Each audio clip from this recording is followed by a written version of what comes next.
ಇರ್ಲಿ ಬಿಡಾಕೋಗ್ಲಿ. ಅಪ್ಪ ಅನ್ನೋನ್ನ ಪುಸ್ತಕದಲ್ಲಾಗ್ಲಿ ಹಣೆ ಬರದಲ್ಲಾಗ್ಲಿ ಅಳ್ಸೋದಕ್ಕಾಗಲ್ಲ. ಅವಳಿಗೆ ನಾನು ಅಪ್ಪ ಆಗೇ ಇರ್ತೀನಿ. ಇವತ್ತಲ್ಲ ನಾಳೆ ನನ್ ಮಗಳು ನನ್ನನ್ನ ಅಪ್ಪ ತಪ್ಪುತ್ತಾಳ ಕಣ, ಖಂಡಿತ ಒಪ್ಪುತ್ತಾಳೆ. ನೋಡ್ತಾ ಇರು. ಆ ಹೆಂಗ್ಸು ದೆವ್ವ ಅಂತ ಎದುರಿಸಿದಾಳೆ. ನಾಳೆ ಇನ್ನೇನ್ ಮಾಡ್ತಾಳೋ ಏನೋ. ಹೌದು ಕಣ, ನೀನ್ ಹೇಳ್ತಾರ ನಿಜ. ಹೇಗಾದ್ರೂ ಮಾಡಿ ನನ್ನ ಮಗಳನ್ನ ಸತ್ಯ ಮನೆಯಿಂದ ಕರ್ಕೊಂಡ್ ಬರ್ಲೇಬೇಕು. ಇನ್ನು ಸಾಕಣ, ಇನ್ನು ಅವಳ ಮನೇಲಿ ಇರೋದು ಬೇಡ. ಅವಳನ್ನ ಆದಷ್ಟು ಬೇಕಲ್ಲಿಂದ ಕರ್ಕೊಂಡ್ ಬಂದ್ಬಿಡ್ಬೇಕು. ನನ್ ಮೇಲೆ ಕೋಪ ಹಾಕ್ಲಿ, ಎಷ್ಟೇ ದ್ವೇಷ ಇರ್ಲಿ, ಆದ್ರೆ ಅವಳು ಮಾತ್ರ ನರಕ ಅನ್ಭವಿಸ್ಕೊಂಡು ಅಲ್ಲಿ ಮಾತ್ರ ಇದು ಮಾಡ್ಕೊಂಡು. ಏಯ್, ಇದೇ ಅಂಗಡಿ ಕಣ. ಓಹೋ, ಬಾಗ್ಲು ತೆಗಿತಿದ್ದಂಗೆ ಭಾಗ್ಯೋದಯ. ಬರ್ಬೇಕು. ಏನ್ ಹೊಲ್ಸ್ಬೇಕಾಯ್ತು? ನಿಮ್ ಶರ್ಟಾ, ನಿಮ್ ಹೆಂಡತಿಗೆ ಬ್ಲೌಸಾ, ನಿಮ್ಮ ಅಕ್ಕ ತಂಗಿ ಏನೋ ಚೂಡಿದಾರ್ ಹೊಲ್ಸ್ಬೇಕಾ? ಏನಿಲ್ಲ. ಓ, ಆಲ್ಟ್ರೇಸನ್ನ. ಸಾರಿ, ಐ ಆಮ್ ಬಿಸಿ. ಚಿಲ್ಡ್ರೆ ಕೆಲ್ಸಕ್ಕೆಲ್ಲ ನಮ್ಗೆ ಟೈಮ್ ಇಲ್ಲ. ನಾಳೆ ಸಿಗೋಣ, ಓಕೆ? ಹೆಂಗ್ ತಿರುಗ್ತೀನಿ ಅಂತ ಕರೆದ್ರ ಕಾಲಿಂಗ್ ಮೀ. ಹಲೋ, ನಾವ್ ಬಂದಿರೋದು ನಿನ್ನ ಹತ್ರ ಬಟ್ಟೆ ಹೊಲ್ಸಕ್ಕಲ್ಲ. ಮತ್ತ್ಯಾಕೋ? ಅಲ್ಲ, ಟೇಲರ್ ಅಂಗಡಿಗೆ ಬಟ್ಟೆ ಹೊಲ್ಸಕ್ ಬರ್ದೆ ಇನ್ನೇನ್ ತಿಂಡಿ ತಿನ್ನಕ್ ಗೊತ್ತಾರ? ಒಂದ್ ಇನ್ಫಾರ್ಮೇಶನ್ ಬೇಕಿತ್ತು. ಓ, ಇನ್ಫಾರ್ಮೇಶನ್. ಕಸ್ಟಮರ್ ಅಲ್ವಾ? ಏನ್ ಹೇಳಿ. ಬಾಡ್ಗೆಗೆ ಅಂತ ಆಟ ತಗೊಂಡೋಗಿದೆ ಗೊತ್ತಾ? ಯಾವತ್ತು? ನೋಡ ಸರಿಯಾಗಿ. ಓ, ಅವತ್ತು.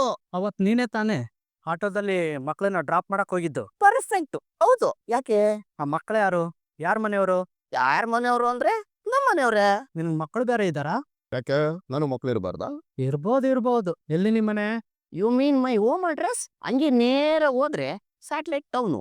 ಹಂಗೆ ಆ ಮೇನ್ ರೋಡ್ ನ ದಾಟ್ಕೊಂಡು ಹೋದ್ರೆ ಒಂದ್ ದೊಡ್ಡ ಆಂಜನೇಯನ್ ಗುಡಿ, ಅದ್ರ ಪಕ್ಕದಲ್ಲೇ ಒಂದ್ ರಸ್ತೆ. ಹಂಗೇ ಆ ರಸ್ತೆ ನಡ್ಕೊಂಡು ಹೋಯ್ತಾ ಇದ್ರೆ ಗಮ್ ಅಂತ ವಾಸನೆ ಬರೋ ಒಂದ್ ಬೇಕರಿ ಸಿಗುತ್ತೆ. ಹಂಗೆ ಆ ಬೇಕರಿ ಎದುರುಗಡೆ ತಿರುಗಿದ್ರೆ 3ನೇ ಕ್ರಾಸು 2ನೇ ಮನೆ, ಅದೇ ನಮ್ ಮನೆ. ಸರಿ ಬರೋ ಹೋಗೋಣ. Hello bros, why my address? ಏನಿಲ್ಲ, ಮಕ್ಕಳು ವಾಟರ್ ಬಾಟ್ಲ್ ಬಿಟ್ಬಿಟ್ಟು ಹೋಗಿದ್ರು, ಅದಕ್ಕೆ ಕೊಡ್ಬೇಕಿತ್ತು. Hello bros, hello. ಅದೇನಿತ್ತು ನನ್ನ ಹತ್ರನೇ ಕೊಡ್ಬೋದಿಲ್ಲ ಬ್ರೋಸ್? ಯಾರೋ ಅವರು? ಗೊತ್ತಿಲ್ಲ ಕಣ. ಮತ್ತೇನು ಮಾತಾಡ್ತಾ ಇದ್ರು? ಅದೇ ಕಣೋ, ಅವತ್ತು ರಾಣಿನ ಫಸ್ಟ್ ಡೇ ಸ್ಕೂಲ್ ಕಳ್ಸಕ್ ಒಂದು ಆಟೋ ತಂದಿದ್ನಲ್ಲ, ಅವತ್ತು ಮಕ್ಕಳು ಆಟೋದಲ್ಲಿ ಬಾಟ್ಲು ಬಿಟ್ಬಿಟ್ಟಿದ್ರಂತೆ, ಅದನ್ನ ಕೊಡ್ಬೇಕಿತ್ತು ಅಂದ್ರು. ಅದು ಆವತ್ತು ಬಿಟ್ಟೋಗಿದ್ದಕ್ಕೆ ಇವತ್ತು ಹುಡ್ಕೊಂಡ್ ಬಂದಿದ್ರಾ? ಏಯ್, ಗೊತ್ತಿದ್ಯೇನೋ ನಿನ್ಗೆ? ನೀರಿನ ಬಾಟ್ಲು ಕೊಡಕ್ಕೆ ಯಾರಾದ್ರೂ ಇಷ್ಟು ಹುಡ್ಕೊಂಡ್ ಬರ್ತಾರೇನಾ? ಅಷ್ಟಕ್ಕೂ ಸ್ಕೂಲ್ ಶುರು ಆಗಿ ಆಲೆ 3 ತಿಂಗಳಾಯ್ತು. ಈಗ ಯಾರೋ ಬಾಟ್ಲನ್ನು ಹುಡ್ಕೊಂಡ್ ಬರ್ತಾರೆ ದಡ್ಡ. ಹೌದಲ್ಲ, ಗೊತ್ತೇ ಆಗ್ಲಿಲ್ಲ ಸತ್ಯ. ಮತ್ತೇನು ಕೇಳಿದ್ರು? ಮನೆ ಅಡ್ರೆಸ್ ಕೇಳಿದ್ರು ಕಣ, ಹೇಳ್ದೆ. ನನ್ಗೆ ಯಾಕೋ ಅವ್ರ ರೌಡಿಗಳು ಅಂತ ಅನಿಸ್ತಾ ಇದೆ ಕಣ. ಮಕ್ಳ ಬಗ್ಗೆ ಕೇಳ್ಕೊಂಡ್ ಬಂದಿದ್ದಾರೆ ಅಂತಂದ್ರೆ ಅವರು ಹೊರದನ್ ಕಡೆಯವ್ರು ಇರ್ಬೋದಾ? ಅಯ್ಯೋ ರಾಣಿ. ಇಲ್ಲ ಸತ್ಯ, ನೀನ್ ಯಾಕೋ ಸುಮ್ನೆ ಟೆನ್ಷನ್ ಆಗ್ತಿದ್ಯಾ ಅನ್ಸ್ತಿದೆ. ಇಲ್ಲ ಕಣ, ಇದ್ರಲ್ಲೇನೋ ಇದೆ. ಅವರು ರಾಣಿನೇ ಹುಡ್ಕೊಂಡು ಹೋಗಿದ್ದಾರೆ ಅಂತ ಅನಿಸ್ತಾ ಇದೆ ಕಣ. ನೀನ್ ಬೇರೆ ಅಡ್ರೆಸ್ ಹೇಳಿದ್ಯಾ? ರಾಣಿ ಮನೇಲೇ ಇದ್ದಾಳೆ ಕಣ. ಏಯ್ ಇರೋ, ಅಣ್ಣ ಫೋನ್ ಮಾಡ್ತಾ ಇದಾರೆ. ಅಣ್ಣ ಹೇಳಿ ಅಣ್ಣ. ಏನಾದ್ರೂ ಡೀಟೇಲ್ಸ್ ಸಿಕ್ತಾ? ಅಣ್ಣ, ಅವನು ನಮ್ಮನ್ನ ಮಿಸ್ಲೀಡ್ ಮಾಡ್ದ ಅಣ್ಣ. ಯಾರೋ? ಅದೇ ಅಣ್ಣ, ಸೀನಾ. ಅವ್ನ್ ಯಾರೋ? ಸೀನಾ ಅಂದ್ರೆ ಬೇರೆ ಯಾರು ಅಲ್ಲ, ಆ ಸತ್ತಿನ ಶಾಪಲ್ಲಿ ಇರ್ತಾನಲ್ಲ ಅವನು. ಅವ್ರ ಮನೆ ಅಡ್ರೆಸ್ ಕೇಳ್ದೆ, ಅವನು ಅಡ್ರೆಸ್ ಕೊಟ್ಟ. ಆ ಮನೆ ಹತ್ರ ಹೋಗಿ ನೋಡಿದ್ರೆ ಆ ಮನೇಲಿ ಯಾರೋ ಒಬ್ಳು ಮುಕ್ಕಿ ಇದ್ದಾಳೆ, ಅವಳು ಅವನ್ ತಾಯಿ ಅಂತೆ. ವೈಟ್ ಅಂದ್ರೆ ತೀನನ್ ಮನೇಲಿ ಯಾರು ಇಲ್ಲ? ಇಲ್ಲ ಅಣ್ಣ. ಅಂದ್ರೆ ಅವನಿಗೆ ಮದ್ವೆನೂ ಆಗಿಲ್ಲ, ಮಕ್ಕಳು ಆಗಿಲ್ಲ. ಹೌದಣ್ಣ, ಕರೆಕ್ಟ್. ಅಲ್ಲಿಗೆ ಅವನು ರೆಗ್ಯುಲರ್ ಆಗಿ ಆಟೋ ಓಡಿಸೋದಿಲ್ಲ. ಇಲ್ಲ ಅಣ್ಣ, ಅವನು ಸತ್ತಿನ ಜೊತೆ ಟೈಲರು. ಹಾಗಾದ್ರೆ ಸೀನಾ ಆಟೋದಲ್ಲಿ ಕರ್ಕೊಂಡು ಹೋಗಿರೋದು ಸತ್ಯನ್ ಮಕ್ಳಿರ್ಬಹುದಾ? ಅಂದ್ರೆ ಸತ್ಯನ್ ಮನೇಲಿ ಸ್ಕೂಲ್ಗೆ ಹೋಗೋ ಮಕ್ಳುಗಳು 3 ಜನ ಇದಾರೆ. ಅವ್ರ ಹೆಸರು ಲೋಹಿತಾ, ಚಂದು, ರಾಣಿ. ಏಯ್, ನೀವೀಗ್ಲೇ ಸ್ಕೂಲ್ ಹತ್ರ ಹೋಗ್ರೋ. ಸರಿ ಅಣ್ಣ. ಅವ್ರಗಳ ಬ್ಯಾಗು ನಮಗ್ CCTV ಸಿಕ್ಕಿರೋ ಫೂಟೇಜ್ಗೆ ಮ್ಯಾಚ್ ಆಗುತ್ತಾ ನೋಡಿ. ಸರಿ ಅಣ್ಣ, ಖಂಡಿತ ಇವಾಗ್ಲೇ ಹೋಗ್ತೀವಿ. ಅಣ್ಣ, ಮೆಮೊರಿ ಕಾರ್ಡ್ ಸಿಕ್ತಾ? ಇನ್ನೇನ್ ಸಿಗುತ್ತೆ? ಅಷ್ಟು ಕಾನ್ಫಿಡೆಂಟಾ? ಎಸ್ ಸಾರಿಕಾ, ಎಲ್ಲೋ ಕಳೆದೋಗಿದೆ ಅಂತ ಅನ್ಕೊಂಡಿದ್ದೆ, ಎಲ್ಲೂ ಕಳೆದೋಗಿಲ್ಲ. ಇನ್ನೇನ್ ಕೈಗ್ ಸಿಗೋ ಅಷ್ಟ್ ಹತ್ರದಲ್ಲೇ ಇದೆ. ಸದ್ಯ ನಿನ್ನ ಮನೆ ಅಡ್ರೆಸ್ ಹೇಳಿದ್ಯಾ, ನನ್ನ ಮನೆ ಅಡ್ರೆಸ್ ಹೇಳಿಲ್ಲ. ಗಾಬರಿ ಆಗೋಗಿತ್ತು ಕಣಲ್ಲ. ನೋಡ್ದ್ಯಾ, ನಾನು ಎಡವಟ್ಟಿಂದ ಉಪಯೋಗನೇ ಆಯ್ತು. ಸಿಹಿ ಸುದ್ದಿ ಚಾನಲ್ ಅನ್ನು ಸಬ್ಸ್ಕ್ರೈಬ್ ಮಾಡಿಕೊಳ್ಳಿ. ಒಂದ್ ವೇಳೆ ನೀನ್ ಹೇಳಿದ್ದು ರಾಂಗ್ ಅಡ್ರೆಸ್ ಅಂತ ಗೊತ್ತಾಗಿ ಮತ್ತೆ ಬಂದ್ಬಿಟ್ರೆ? ಬರ್ಲಿ ಬಿಡು, ಅವ್ರ ಕುತ್ಕೆ ಪಟ್ಟೆ ಇಡ್ಕೊಂಡ್ ಕೇಳ್ತೀನಿ, ಯಾಕ್ ಬೇಕು ಅಡ್ರೆಸ್ ನಿಮ್ಗೆ ಅಂತ. ಆಗ ಅವ್ರು ನಿನ್ನ ಸುಮ್ನೆ ಬಿಡ್ತಾರೆ ಅನ್ಕೊಂಡ್ಯಾ? ಅಲ್ಲ ಕಣ, ಈ ವರ್ಧನ್ಗೆ ರಾಣಿ ಯಾಕ್ ಬೇಕು? ಯಾಕೆ ಅಂದ್ರೆ ಕಾವೇರಿ ಎಲ್ಲಿ ಆಚೆ ಬಂದ್ಬಿಡ್ತಾಳೋ ಅನ್ನೋ ಭಯ. ಅವಳು ಆಚೆ ಬಂದ್ರೆ ಇವನ ನೀಚ್ ಬುದ್ಧಿ ಎಲ್ರಿಗೂ ಗೊತ್ತಾಗುತ್ತಲ್ಲ. ಅವಳು ಆಚೆ ಬರಬಾರ್ದು ಅಂದ್ರೆ ಕಾವೇರಿಗೆ ತೊಂದ್ರೆ ಮಾಡ್ಬೇಕು ಅಂತ ಇರೋ ಅಸ್ತ್ರ ಅಂದ್ರೆ ಅದು ರಾಣಿ ಒಂದೇ. ಆದ್ರೂ ನೀನ್ ಹೇಳ್ತಿರೋದ್ರಲ್ಲಿ ನನ್ಗೆ ಅರ್ಥ ಕಾಣಿಸ್ತಿಲ್ಲ ಕಣ. ಒಂದ್ ವೇಳೆ ರಾಣಿನೇ ಹುಡ್ಕೊಂಬರೋದಾದ್ರೆ ವರ್ಧನ್ಗೆ ನಿಮ್ಮನ್ನ ಅಡ್ರೆಸ್ ಗೊತ್ತಿಲ್ವಾ? ಡೈರೆಕ್ಟ್ ಆಗಿ ಬರ್ತಿದ್ದ ಕಣ. ಗೊತ್ತಾಗ್ತಿಲ್ಲ ಯಾಕೋ, ನನ್ ಮನ್ಸು ಕೆಟ್ಟದನ್ನೇ ಯೋಚನೆ ಮಾಡ್ತಿದ್ದ ಕಣ. ಏಯ್ಸಿನ, ನಾನ್ ಮನೆಗೆ ಹೋಗ್ತೀನಿ ಕಣ. ಇರೋ, ಈಗಷ್ಟೇ ಅಂಗಡಿ ಹತ್ರ ಬಂದಿದ್ಯಾ? ಹಾಗಲ್ಲ ಕಣ. ಒಂದ್ ಕೆಲ್ಸ ಮಾಡು, ನೀನು ನಮ್ಮ ಹಳೆ ಲಾಯರ್ ಹತ್ರ ಹೋಗಿ ನಮ್ಮ ಮನೆ ಹತ್ರ ಕರ್ಕೊಂಡ್ ಬಂದ್ಬಿಡು. ಕೇಸ್ ಬಗ್ಗೆ ಮಾತಾಡೋದಿದೆ ಅಂತ ಹೇಳೋ. ಮತ್ತೆ ಅಂಗಡಿ ಬಾಗ್ಲ ಹಾಕೊಂಡು ಹೋಗಲ್ಲ. ಹಿಂಗೆ ಆದ್ರೆ ನಮ್ಮ ಅಂಗಡಿ ಕಸ್ಟಮರ್ ಬಂದಂಗೆ. ಅತ್ತೆ, ಯಾಕೋ ತುಂಬಾ ಸುಸ್ತಾಗ್ತಿದೆ, ಕೆಲ್ಸ ಮಾಡಕ್ ಆಗ್ತಿಲ್ಲ. ನೀನ್ ಕೆಲ್ಸ ಮಾಡಲ್ಲ ಅಂದ್ರೆ ಕೆಲ್ಸ ಮಾಡೋದಕ್ಕೆ ಯಾರನ್ನ ಆಳನ್ ಕರ್ಸಕ್ ಆಗತ್ತೇನೆ? ಸರಳ, ಮಗು ಕೈಯಲ್ಲಿ ಎಷ್ಟೊಂದ್ ಕೆಲ್ಸ ಮಾಡಿಸ್ತಿದ್ಯೆ. ಕೂರ್ಸ್ಕೊಂಡ್ ಬಿಟ್ಟಿ ಊಟ ಹಾಕೋದಿಕ್ಕೆ ಇದೇನ್ ಇವ್ರಪ್ಪನ್ ಮನೆ ಕೆಟ್ಟೋಯ್ತಾ? ಇಷ್ಟು ದಿನ ಸಾಕಿರೋದೇ ಹೆಚ್ಚು. ಇವಳಿಗಿಲ್ಲೇನಾದ್ರೂ ತುಂಬಾ ಕಷ್ಟ ಆಗೋದಾದ್ರೆ ಹೋಗ್ಲಿ ಅವ್ರಪ್ಪನ್ ಮನೆಗೆ, ಅವನೇ ಒಳ್ಳೆ ಮಹಾರಾಣಿ ತರ ಸಾಕ್ಲಿ. ಅತ್ತೆ ಇಲ್ಲ, ನಾನ್ ಎಲ್ಲಿಗೂ ಹೋಗಲ್ಲ. ನೀವೇನ್ ಕೆಲ್ಸ ಕೊಟ್ರು ನಾನ್ ಮಾಡ್ತೀನಿ. ನೋಡ್ದೇನಮ್ಮ, ಇವಳು ಬಾಯಲ್ಲಿ ಹೋಗೋ ಮಾತೇ ಬರಲ್ಲ. ಕೆಲವು ಶನಿಗಳು ಹಂಗೆ ಒಂದ್ ಸಲಿ ಗಂಟು ಬಿದ್ರೆ ಬಿಟ್ಟು ಹೋಗೋದೇ ಇಲ್ಲ ಅನ್ನತ್ತೆ. ನೋಡೆ, ನೀನ್ ಇಲ್ಲೇ ಇರ್ಬೇಕು ಅನ್ನೋದಾದ್ರೆ ಹೇಳಿದ ಕೆಲ್ಸನೆಲ್ಲ ಮಾಡ್ಬೇಕು. ಹೋಗು, ಅಪಾರ್ಟ್ ತಗೊಂಬಂದ್ ಕಂಬದ ಪಕ್ಕ ಇಡೋ. ಅಯ್ಯೋ ಅಯ್ಯೋ ಅಯ್ಯೋ ಕೂಬೆ, ಒಂದು ಕೆಲ್ಸ ನೆಟ್ಟಗ್ ಮಾಡಲ್ವಲೆ, ಕಾಲಿಟ್ಟ ಕಡೆ ಎಲ್ಲ ಸರ್ವನಾಶಾನೆ. ಥೂ, ಕೇಳಿದ್ರೆ ಅತ್ತೆ ಎಲ್ಲ ಕೆಲ್ಸ ನಾನೇ ಮಾಡ್ತೀನಿ ಅಂತಾಳೆ ಬಳ್ಳಿ. ಇದನ್ ಬಿಟ್ಟಿ ಬಂತು ಅನ್ಕೊಂಡಿದ್ಯಾ?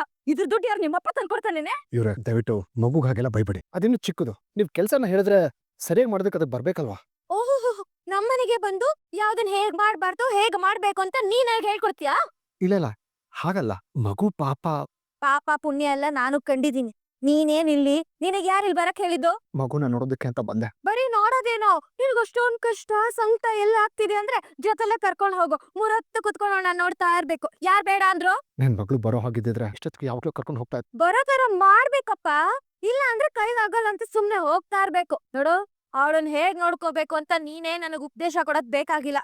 ನಾನ್ ನೋಡ್ಕೊಳ್ಳೋದೇ ಹೀಗೆ. ರಾಣಿ, ನನ್ ಜೊತೆ ಬರ್ತೀಯಾ? ನಾನ್ ಮನೆಗ್ ಕರ್ಕೊಂಡು ಹೋಗ್ತೀನಿ. ನನ್ ಜೊತೆ ಬರ್ತೀಯಾ? ರಾಣಿ, ನಾನ್ ಕೆಟ್ಟವನಲ್ಲ ಅಮ್ಮ. ನೋಡು, ನಾನ್ ತಪ್ಪು ಮಾಡಿದ್ದೀನಿ ನಿಜ. ಆದ್ರೆ ನನಗೆ ತಿದ್ಕೊಳ್ಳೋದಕ್ಕೆ ಒಂದೇ ಒಂದು ಅವಕಾಶ ಕೊಡು ಮಗಳೇ. ರಾಣಿ, ನಿನಗೆ ನನ್ ಮೇಲೆ ಕೋಪ ಇದೆ, ಅದ್ ನನಗೆ ಅರ್ಥ ಆಗುತ್ತೆ. ನಾನು ಇಲ್ಲ ಅಂತ ಹೇಳಲ್ಲ. ನಿಮ್ಮಮ್ಮನ ಜೈಲಿಂದ ವಾಪಸ್ ಕರ್ಕೊಂಡ್ ಬರ್ತೀನಿ. ನಿಮ್ಮಮ್ಮ ಯಾವ್ದೇ ತಪ್ಪು ಮಾಡಿಲ್ಲ ಅಂತ ನಾನು ಸಾಬೀತ್ ಮಾಡಿಸ್ತೀನಿ. ನನ್ನ ನಂಬು ರಾಣಿ. ನಾನು ಮಾತು ಕೊಡ್ತಾ ಇದ್ದೀನಮ್ಮ. ನಿಜವಾಗ್ಲೂ ನಿನ್ನ ಅಮ್ಮನ ಬಿಡಿಸ್ಕೊಂಡ್ ಬರ್ತೀನಿ. ಏಯ್, ಏನೇ ಬಾಯ್ ಬೀಗ ಹಾಕೊಂಡ್ ನಿಂತಿದ್ಯೋ? ಬೋಯ್ಬಿಟ್ ಮಾತಾಡು. ರಾಣಿ, ನನ್ ಜೊತೆ ನಮ್ಮ ಮನೆಗ್ ಬರ್ತೀಯಾ? ಈ ತರ ಯಾವ ಕಷ್ಟನೂ ಪಡ್ಬೇಕಾಗಿಲ್ಲಮ್ಮ. ರಾಣಿ, ನಿಜವಾಗ್ಲೂ ನಾನು ನಿನ್ನ ಚೆನ್ನಾಗಿ ನೋಡ್ಕೋತೀನಮ್ಮ. ಈ ಅಪ್ಪ ತನ್ನ ಮಗಳನ್ನ ಚೋಪಾನವಾಗಿ ಕಾಪಾಡ್ತಾನೆ. ನನ್ ಜೊತೆ ಬಾ ರಾಣಿ. ಬೇಡ, ನನಗ್ ಯಾರು ಬೇಡ. ಯಾಕೆ? ನೀವ್ ಅಮ್ಮ ಜೈಲಿಂದ ಬಿಡಿಸ್ಕೊಬತ್ತೀನಿ ಅಂತ ಹೇಳ್ತಿದಾರಲ್ಲ, ಹೋಗು. ಆಮೇಲೆ ಮಗಳು ಎಲ್ಲ ಒಟ್ಟಿಗೆ ಇರ್ಬೋದು. ಇಲ್ಲ ಅತ್ತೆ, ನಾನ್ ಯಾರನ್ನೂ ನಂಬಲ್ಲ. ಏ ತೇಜು, ಯಾಕೋ ಇನ್ನ ಸ್ಕೂಲ್ಗೆ ಹೋಗಿಲ್ಲ? ಹೋಗಿಲ್ಲ, ಹೋಗೋದು ಇಲ್ಲ. ಯಾಕೋ? ರಾಣಿ ಸ್ಕೂಲ್ಗ್ ಬರ್ದೆ ಎಷ್ಟೋ ದಿನ ಆಯ್ತು. ಅದಕ್ಕೆ ಯಾಕೆ ಅಂತ ಗೊತ್ತಿಲ್ಲ. ಅದಕ್ಕೆ ಇವತ್ತು ಅವ್ರ ಮನೆ ಹತ್ರ ಹೋಗಿ ಕೇಳ್ಕೊಂಡ್ ಬರ್ತೀನಿ. ಏಯ್, ರಾಣಿ ಸ್ಕೂಲ್ಗೆ ಬರ್ದರೆ ಕತ್ತೆ ಬಾಲ. ನೀನ್ ಸ್ಕೂಲ್ಗೆ ಹೋಗೋ ಕ್ಲಾಸ್ ಮಿಸ್ ಮಾಡ್ಕೊಂಬೇಡ. ಅವ್ಳು ನನ್ ಫ್ರೆಂಡ್ ಅಪ್ಪ. ಒಳ್ಳೆ ಅವ್ರ ಜೊತೆ ಫ್ರೆಂಡ್ಶಿಪ್ ಮಾಡ್ಬೇಕು, ಈ ತರ ಸ್ಕೂಲ್ಗೆ ತಪ್ಪಿಸ್ಕೊಳ್ಳೋ ಮಕ್ಕಳ ಜೊತೆ ಅಲ್ಲ. ಅವಳು ಯಾವತ್ತೂ ಈ ತರ ಮಾಡಲ್ಲ. ಅವಳು ಮಾಡಿದಾಳೆ ಅಂದ್ರೆ ಐ ಥಿಂಕ್ ಅವಳಿಗೇನೋ ಪ್ರಾಬ್ಲಮ್ ಆಗಿದೆ ಅನ್ಸುತ್ತೆ. ಬೇಡ, ನೀನ್ ಎಲ್ಲಿಗೂ ಹೋಗೋದು ಬೇಡ. ಯಾಕ್ ಬೇಡ? ಅವಳು ನನ್ ಫ್ರೆಂಡು. ತೇಜು, ನಾನ್ ಹೇಳದ್ನಲ್ಲ, ಎಲ್ಲೂ ಹೋಗೋದು ಬೇಡ ಅಂದ್ರೆ ಬೇಡ. ಅಣ್ಣ, ತೇಜು ಅವಳು ಹಾಸ್ಟೆಲ್ ಸೇರಿದಾಳೆ ಅಂತ ಹೇಳ್ತಾ ಇದ್ರು. ಯಾರು? ಅದೇ ಬಾಲ. ಹೌದು, ರಾಣಿ ಮತ್ತೆ ಫ್ರೆಂಡು ಇಬ್ರು ಫ್ರೆಂಡ್ಸು. ಅಪ್ಪ, ಫ್ರೆಂಡ್ ಯಾಕೆ ಮನೆಗ್ ಬರ್ತಿಲ್ಲ? ತೇಜು, ನಿನ್ನ ಪ್ರಶ್ನೆಗಳು ಯಾಕೋ ಅತಿ ಆಗ್ತಾ ಇದೆ. ಮೊದಲು ಸ್ಕೂಲ್ಗೆ ಹೋಗೋ. ಅಪ್ಪ, ಏನು? ನೀವ್ ಯಾವಾಗ್ಲೂ ಟೆನ್ಷನ್ ಅಲ್ಲೇ ಇರ್ತೀರಾ. ರಾಣಿ ಸ್ಕೂಲ್ಗೂ ಬರಲ್ಲ. ನಾನು ಅವಳನ್ನ ನೋಡಕ್ ಹೋಗ್ತೀನಿ ಅಂದ್ರೆ ನೀವು ಬಿಡಲ್ಲ. ನಿಮ್ಮಮ್ಮನೂ ಕಾಣಿಸ್ತಿಲ್ಲ, ಫ್ರೆಂಡು ಇಲ್ಲ. ಇಲ್ಲಿ ನಾನು ಒಬ್ನೇ ಆಗೋಗಿದ್ದೀನಿ. ನಾನೇನ್ ಮಾಡ್ಬೇಕು? ತೇಜು, ನಿನ್ನ ಮಾತ್ ಮಿತಿ ಮೀರ್ತಾ ಇದೆ. ಅಪ್ಪ, ಇದು ರಾಣಿ ಸ್ಕೂಲ್ ಬ್ಯಾಗ್ ಅಲ್ವಾ? ಅಪ್ಪ, ರಾಣಿ ಬ್ಯಾಗ್ ಫೋಟೋ ನಿಮ್ ಫೋನಲ್ಲಿ ಯಾಕಿದೆ? ಮಗಳೇ, ದಯವಿಟ್ಟು ನನ್ ಜೊತೆ ಬಾ. ಅಲ್ಲಿ ನೀನು ನಮ್ ಮನೇಲಿ ರಾಣಿ ಮಹಾರಾಣಿ ತರ ಇರ್ಬೋದು. ಅಷ್ಟು ಚೆನ್ನಾಗಿ ನೋಡ್ಕೋತೀನಿ ಬಾಮ್ಮ. ಹೋಗೆ, ಮಹಾರಾಜರು ಕರಿತಿದ್ರಲ್ಲ, ನಿನ್ನನ್ನ ರಾಣಿ ತರ ನೋಡ್ಕೋತಾರಂತೆ. ಅತ್ತೆ, ಇವ್ರಿಗೆ ಇನ್ನೊಂದ್ಸಲಿಂದ ನಾ ಹುಡ್ಕೊಂಡ್ ಬರ್ಬಾರ್ದು ಅಂತ ಹೇಳಿ. ರಾಣಿ, ಹೋಗೋಣ ನಡೀರಿ. ಅಲ್ಲಯ್ಯ, ಬರ್ತೀಯ ಅಂತ ಆ ಮಗುನ್ ಕೇಳೋ ಬದ್ಲು ನೀನ್ ಅವ್ರ ಅಪ್ಪ ತಾನೇ ಕರ್ಕೊಂಡ್ ಹೋಯ್ತಾ ಇರೋದು. ಅವಳು ನನ್ ಮಗಳೇ ಆಗಿರ್ಬೋದು, ಆದ್ರೆ ಬಲವಂತ ಮಾಡಿ ಕರ್ಕೊಂಡು ಹೋಗೋದಕ್ಕಾಗಲ್ಲ ಅಲ್ವಾ? ನೋಡು ಬಾಲ, ಮಕ್ಳು ಅಪ್ಪ ಅಮ್ಮನ್ ಜೊತೆನೇ ಇರ್ಬೇಕು. ಬೇರೆಯವ್ರ ಮನೇಲಿದ್ರೆ ಇವ್ರಿಗ್ ಭಾರ ಆಗತ್ತೆ, ಹಾಗೆ ಮಕ್ಳಿಗೂ ಕಷ್ಟ ಆಗತ್ತೆ. ನಿನ್ ಮಗಳ ಕತೆನೂ ಅದೇ. ನೋಡು, ಅವಳು ಚೆನ್ನಾಗಿರ್ಬೇಕು ಅಂದ್ರೆ ಅವಳನ್ನ ಇಲ್ಲಿಂದ ಕರ್ಕೊಂಡು ಹೋಗ್. ನೋಡು ಬಾಲ, ನಿನ್ನ ಮಗಳ ಮೇಲೆ ನನಗ್ ಯಾವ ದ್ವೇಷನೂ ಇಲ್ಲ. ಆದ್ರೆ ಅವಳು ನನ್ನಿಂದ ಸಾಕೋದಿಕ್ ಆಗ್ತಾ ಇಲ್ಲ. ನನ್ನ ಮಕ್ಳು ನೋಡ್ಕೊಳ್ಳೋದಿಕ್ಕೆ ನನಗೆ ಎಷ್ಟು ಕಷ್ಟ ಇದೆ. ಅದ್ರಲ್ಲಿ ಇವಳು ಸೇರ್ಕೊಂಡ್ರೆ ನಾನ್ ಎಲ್ಲಿಗೆ ಹೋಗ್ಲಿ? ನನ್ ಮಗಳನ್ನ ನೋಡ್ಕೊಳ್ಳೋದಕ್ಕೆ ನಿಮಗೆ ದುಡ್ಡಿನ ಸಮಸ್ಯೆ ಆಗ್ತಾ ಇದ್ರೆ ಅದನ್ನ ನಾನ್ ಕೊಡ್ತೀನಿ. ನನ್ ಮಗಳನ್ನ ಚೆನ್ನಾಗಿ ನೋಡ್ಕೊಳ್ಳಿ, ಅವಳಿಗೆ ತೊಂದರೆ ಕೊಡ್ಬೇಡಿ. ಸತ್ಯಕ್ಕೆ ಇದನ್ನ ಇಟ್ಕೊಳ್ಳಿ, ರಾಣಿನ ಚೆನ್ನಾಗಿ ನೋಡ್ಕೊಳ್ಳಿ. ಹೈ, ಈ ಜುಜುಬಿ 2000ದಲ್ಲಿ ಏನಪ್ಪ ಆಗತ್ತೆ? ಏನೋ, ನೀನ್ ಕೇಳಿದ್ ನೋಡಿದ್ರೆ ಬ್ಲಾಂಕ್ ಚೆಕ್ ಬರ್ಕೊಟ್ಬಿಡ್ತೀಯನೋ ಅನ್ಕೊಂಡೆ. ಆಯ್ತು, ಕೊಡ್ತೀನಿ. ಆದ್ರೆ ದಯವಿಟ್ಟು ನನ್ ಮಗಳನ್ನ ಚೆನ್ನಾಗಿ ನೋಡ್ಕೊಳ್ಳಿ. ನಿಮ್ಗೆ ಎಷ್ಟು ಬೇಕೋ ಅಷ್ಟು ಕೊಡ್ತೀನಿ. ಸರಿ, ಹಾಗಿದ್ರೆ ನಿನ್ನ ಮಗಳು ಚೆನ್ನಾಗಿರ್ಬೇಕು, ಇಲ್ಲೇ ಇರ್ಬೇಕು ಅನ್ನೋದಾದ್ರೆ ಅವಳಿಲ್ಲಿ ಎಷ್ಟು ದಿನ ಇರ್ತಾಳೋ ಅಷ್ಟೋ ದಿನ ಪ್ರತಿ ತಿಂಗಳು 10,000 ರೂಪಾಯಿ ಅವಳ ಖರ್ಚು ಅಂತ ನನಗ್ ಕೊಡ್ಬೇಕು. ಆಗತ್ತಾ? ಸರಿ, ಆಯ್ತು, ನಾನು ಖಂಡಿತ ಕೊಡ್ತೀನಿ. ಆದ್ರೆ ಯಾವ್ದೇ ಕಾರಣಕ್ಕೂ ಅವಳಿಗೆ ಯಾವ್ದೇ ತೊಂದರೆ ಆಗ್ಬಾರ್ದು. ನಿಮ್ಮ ದುಡ್ಡು ನಮಗ್ ಬೇಡ. ಆದ್ರೆ ನನಗ್ ಬೇಕೆ. ನೀನ್ ಇರೋದಕ್ ಮನೆ, ತಿನ್ನೋದಕ್ ತಿಂಡಿ ಇದೆಲ್ಲ ಬಿಟ್ಟಿ ಬರುತ್ತೆ ಅನ್ಕೊಂಡಿದ್ಯಾ? ಬಾಲ, ನೀನ್ ಕೊಡಿಲಿ. ನೋಡು, ಹೇಳ್ದಂಗೆ ತಿಂಗಳ ಇವಳ ಖರ್ಚಿಗೆ 10,000 ರೂಪಾಯಿನ ಕಳಿಸ್ಬಿಡು. ಅತ್ತೆ, ಇವ್ರ ದುಡ್ಡು ನಮಗ್ ಬೇಡ. ಮತ್ತೆ ಪ್ರತಿ ತಿಂಗಳು ನೀನ್ ಊಟ ತಿಂಡಿ ಖರ್ಚಿಗೆಲ್ಲ ನೀನೇ ಸಂಪಾದನೆ ಮಾಡ್ಕೊಂಡು ತಂದ್ಕೊಡ್ತೀಯಾ? ಸಟ್ಲ ಅವ್ರೆ, ನಿಮಗೆ ಕೈ ಮುಗಿದು ಕೇಳ್ಕೊಳ್ತಾ ಇದ್ದೀನಿ. ನನ್ನ ಮಕ್ಕಳಿಗೆ ಚುಚ್ಚಿ ಮಾತಾಡ್ಬೇಡ. ನನಗ್ ಮಾತಾಡೋದ್ ಬರೋದೇ ಹೀಗೆ. ಥು, ಇದು ಬೇರೆ ಹೊಡೆದು ಹೋಗಿದೆ. ನಾನು ಬೇರೆ ತಂದು ಕೊಡ್ತೀನಿ. ಆಯ್ತಾಯ್ತು, ನಾನು ನೋಡ್ತೀನಲ್ಲ ಈ ನಾಟಕಗಳೆಲ್ಲ ಅದ್ ಎಷ್ಟು ದಿನ ಅಂತ. ದಯವಿಟ್ಟು ಹೋಗೋಣ ಬನ್ನಿ. ಸರಳ ಅವ್ರೆ, ನಿನ್ ಕೈ ಮುಗಿದು ಕೇಳ್ಕೊಳ್ತಾ ಇದೀನಿ, ದಯವಿಟ್ಟು ನನ್ನ ಮಗಳಿಗೆ ಚುಚ್ಚಿ ಮಾತಾಡ್ಸ್ಬೇಡಿ. ಪ್ರತಿ ತಿಂಗಳು ಅವಳಿಗೆ ಆಗ್ತಿರೋ ಖರ್ಚೆಲ್ಲ ಹೇಗ್ ಕಮ್ಮಿ ಆಗ್ತಾ ಬರುತ್ತಾ ಹಾಗೆ ಅವಳಿಗೆ ಆಗ್ತಿರೋ ಚುಚ್ಚು ಮಾತು ಕಮ್ಮಿ ಆಗ್ಬೋದು. ಅಣ್ಣ ಪ್ಲೀಸ್. ಅಮ್ಮ ನೋಡ್ತೀನಮ್ಮ, ಈ ರಾಣಿ ಬ್ಯಾಗು ಬುಕ್ಸ್ ಗುಜರಿಗೆ ಹಾಕ್ತೆ, ಕೈ ತುಂಬಾ ದುಡ್ಡು ಬಂತು. ಹೀಗ್ ನೋಡಿದ್ರೆ ಅವ್ರಪ್ಪ ಬಂದು ದುಡ್ಡು ಕೊಡ್ತೀನಿ ಅಂತ ಹೇಳಿದಾನೆ. ಬರ್ತಾ ಈ ರಾಣಿ ಚಿನ್ನದ ಮೊಟ್ಟೆ ಇಡೋ ಕೋಳಿ ಆಗ್ತಾ ಇದ್ದಾಳೆ ಅನ್ಸುತ್ತೆ. ಇರ್ಬೋದು ಬರೋ ಅಷ್ಟೆಲ್ಲ ಬರ್ತಾ ಇರ್ಲಿ. ಅಲ್ಲಮ್ಮ, ಇಷ್ಟು ದಿನ ಅವಳನ್ ಸಾಕಿರೋದಕ್ಕೆ ಇಷ್ಟು ಬರೋದ್ ಬೇಡ್ವಾ, ಬರ್ಲಿ ಸುಮ್ನೆ. ತೇಜು, ಏನ್ ಹೇಳ್ದೆ ನೀನು? ರಾಣಿ ಬ್ಯಾಗ್ ಯಾಕೆ ಈ ಫೋಟೋದಲ್ಲಿದೆ ಅಂತ ಅಂದೆ. ಇದು ಪಕ್ಕ ರಾಣಿದೆ ಬ್ಯಾಗ. 100% ರಾಣಿದೆ ಅಪ್ಪ ಇದು ಬ್ಯಾಗು. ನನ್ ಫ್ರೆಂಡ್ ಬ್ಯಾಗ್ ನಂಗ್ ಗೊತ್ತಾಗಲ್ವಾ? ಇನ್ನೊಂದ್ಸಲ ಝೂಮ್ ಮಾಡಿ ಸರಿ ನೋಡು ತೇಜು. ಇದು ರಾಣಿ ಬ್ಯಾಗೇ ಅಪ್ಪ. ಅವಳು ಪ್ರತಿದಿನ ಇದೇ ಬ್ಯಾಗ್ ತತ್ತಿದ್ಲು. ಅಪ್ಪ ಏನಾಯ್ತು? ಏನಿಲ್ಲ ಕಂದ, ನಂದೊಂದು ವಸ್ತು ಕಳೆದೋಗಿತ್ತು. ಅದು ಈ ಬ್ಯಾಗ್ ನಲ್ಲೇ ಇದೆ ಅಂತ CCTV ಫುಟೇಜ್ ಇಂದ ಗೊತ್ತಾಯ್ತು. ಅದಕ್ಕೆ ಹಾಗಾದ್ರೆ ನಾನೇ ರಾಣಿ ಹತ್ರ ಹೋಗಿ ಕೇಳ? ಏಯ್, ಬೇಡ, ನಾನೇ ಕಲೆಕ್ಟ್ ಮಾಡ್ಕೋತೀನಿ. ಸರಿ ಅಪ್ಪ. ತೇಜು, ನೀನ್ ಜಾಣ ಅಲ್ವಾ? ಈಗ ಸ್ಕೂಲ್ಗೆ ಹೋಗು. ಸಂಜೆ ನೀನ್ ಸ್ಕೂಲಿಂದ ಬಂದ್ಮೇಲೆ ಮೂವಿಗ್ ಕರ್ಕೊಂಡು ಹೋಗ್ತೀನಿ. ಸರಿ ಅಪ್ಪ. ತೇಜು, ಆಮೇಲೆ ಬ್ಯಾಗ್ ವಿಚಾರನ ಯಾರ ಹತ್ರನು ಮಾತಾಡಕ್ ಹೋಗ್ಬೇಡ. ಸಾರಿಕಾ, ಒಂದೊಂದು ಸಲ ಕ್ಲೂಗಳು ಎಲ್ಲಿಂದ ಸಿಗುತ್ತವೆ ಅನ್ನೋದೇ ಗೊತ್ತಾಗಲ್ಲ. ನೋಡು, ಸೀನಾ ಆಟೋ ತಗೊಂಡ್ಬಂದ. ಇನ್ನು ಆಟೋದಲ್ಲಿದ್ದ ಬ್ಯಾಗ್ ನಲ್ಲಿ ಮಣಿ ಮೆಮೊರಿ ಕಾರ್ಡ್ ಇಟ್ಟ. ಇನ್ನ ಮಣಿ ಮೆಮೊರಿ ಕಾರ್ಡ್ ಇಟ್ಟ ಬ್ಯಾಗು ರಾಣಿ.